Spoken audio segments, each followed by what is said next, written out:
Hi, I'm James Brooks, a reporter with the Anchorage Daily News. Alaska has a new election system this year, and you probably have some questions about it. Here's how it works.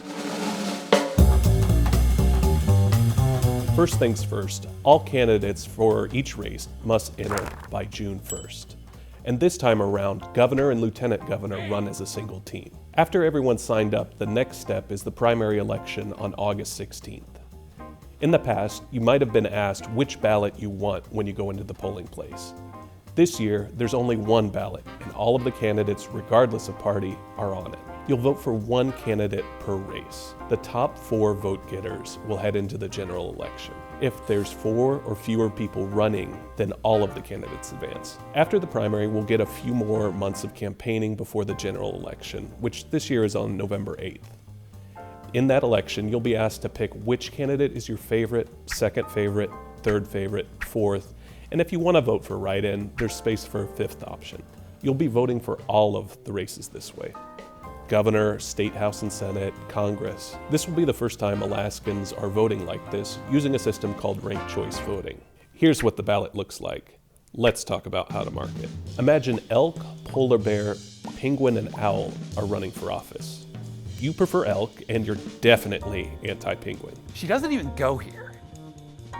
So maybe you'll fill out your ballot like this: elk, polar bear, owl, and penguin. You could also choose to only partially fill out the ballot and just leave off penguin entirely. If more than half of the voters mark elk as their first choice, elk wins. But if no one has more than half the votes, the candidate with the fewest first choice votes gets eliminated. So, goodbye, elk. Now that elk's eliminated, everyone who voted for elk first then has their vote counted for their second choice. So if you voted for elk first, then polar bear, owl, and penguin, now your ballot goes to polar bear first, owl, then penguin. Election officials will count again, and the process starts all over. If a candidate has the outright majority, they will be declared the winner.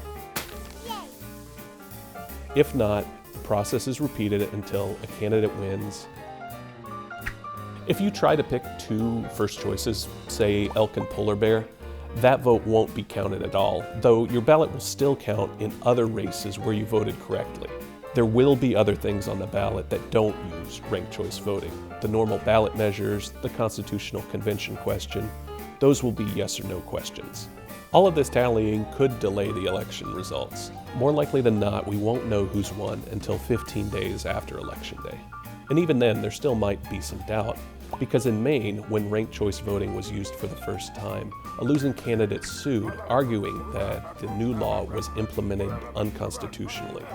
The same thing could happen here, and that would delay the results. So if you have any more questions about this, drop us a line.